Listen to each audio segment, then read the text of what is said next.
بسم اللہ الرحمن الرحیم۔ السلام علیکم دوستو، اچھی ویڈیوز اور اسلامک واقعات کے لیے ہمارے چینل کو لازمی سبسکرائب کر دیں۔ جب خیبر کا قلعہ فتح ہوا تو ایک عورت مسلمانوں کی طرف آتی دکھائی دی۔ وہ لوگوں سے پوچھ رہی تھی کہ اللہ کے رسول کو بکری کے گوشت کا کون سا حصہ زیادہ پسند ہے۔ لوگوں نے اسے بتایا کہ حضور صلی اللہ علیہ وآلہ وسلم کو دستی کا گوشت پسند ہے۔ اس عورت کا نام زینب تھا۔ یہ مرحب کی بھتیجی اور سلام بن مستقم یہودی کی بیوی تھی۔ یہ بات معلوم کرنے کے بعد وہ واپس لوٹ گئی۔ اس نے ایک بکری کو ذبح کیا، پھر اس کو بھونا اور اس کے دستی والے حصے میں زہر ملا دیا۔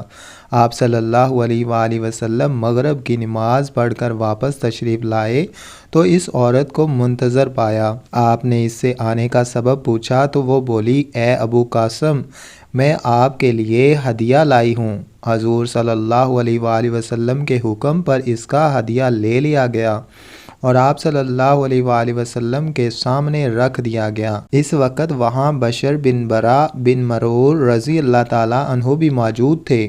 آپ صلی اللہ علیہ وآلہ وسلم نے صحابہ سے فرمایا، قریب آ جاؤ۔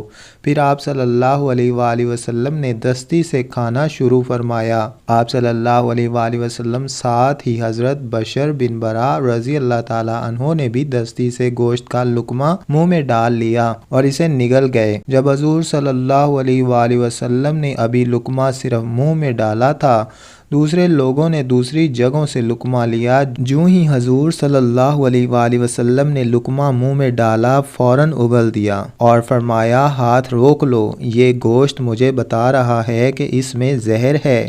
اس وقت بشر بن برا رضی اللہ تعالیٰ عنہ نے عرض کیا، اے اللہ کے رسول صلی اللہ علیہ وآلہ وسلم، قسم ہے اس ذات کی جس کے قبضے میں میری جان ہے، جو لقمہ میں نے کھایا تھا اس میں مجھے کچھ محسوس ہوا تھا، لیکن میں نے اس کو صرف اس لیے نہیں اگلا کہ آپ کا کھانا خراب ہوگا۔ پھر جب آپ صلی اللہ علیہ وآلہ وسلم نے اپنا لقمہ اگل دیا تو مجھے اپنے سے زیادہ آپ کا خیال آیا اور مجھے خوشی ہوئی کہ آپ نے اس کو اگل دیا۔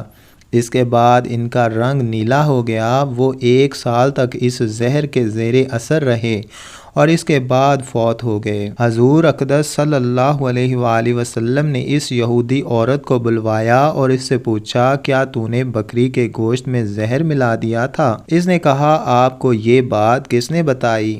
آپ صلی اللہ علیہ وآلہ وسلم نے ارشاد فرمایا، مجھے گوشت کے اس ٹکڑے نے یہ بات بتائی جو میں نے منہ میں رکھا تھا۔ اس نے اقرار کیا، ہاں میں نے زہر ملایا تھا۔ تب آپ صلی اللہ علیہ وآلہ وسلم نے اس سے پوچھا کہ تم نے ایسا کیوں کیا؟ اس عورت نے کہا، آپ لوگوں نے خیبر کی جنگ میں میرے باپ، بھائی اور میرے شوہر کو قتل کیا اور میری قوم کو تباہ کیا، اس لیے میں نے سوچا اگر آپ صرف ایک بادشاہ ہے تو اس زہر کے ذریعے ہمیں آپ سے نجات مل جائے گی، اور اگر آپ نبی ہیں تو آپ کو اس زہر کے پہلے ہی خبر ہو جائے گی۔ اس کا جواب سن کر آپ صلی اللہ علیہ وآلہ وسلم نے اسے معاف فرما دیا، کیونکہ آپ اپنی ذات کے لیے کسی سے بدلہ نہیں لیتے تھے، البتہ مسلمانوں کو کوئی نقصان پہنچاتا تو اس سے ضرور بدلہ لیتے۔ جہاں تک حضرت بشر بن برا رضی اللہ تعالیٰ عنہ کی بات تھی تو وہ اس وقت فوت نہیں ہوئے تھے، لیکن جب بعد میں زہر سے ان کی موت واقع ہو گئی تو اس وقت آپ صلی اللہ علیہ وآلہ وسلم نے اس عورت زینب کو بدلے میں قتل کرا دیا۔ سبحان اللہ۔ دوستوں، مزید اچھی ویڈیوز اور اسلامک واقعات کے لیے ہمارے چینل کو سبسکرائب کرنا ہرگز مت بھولیے گا۔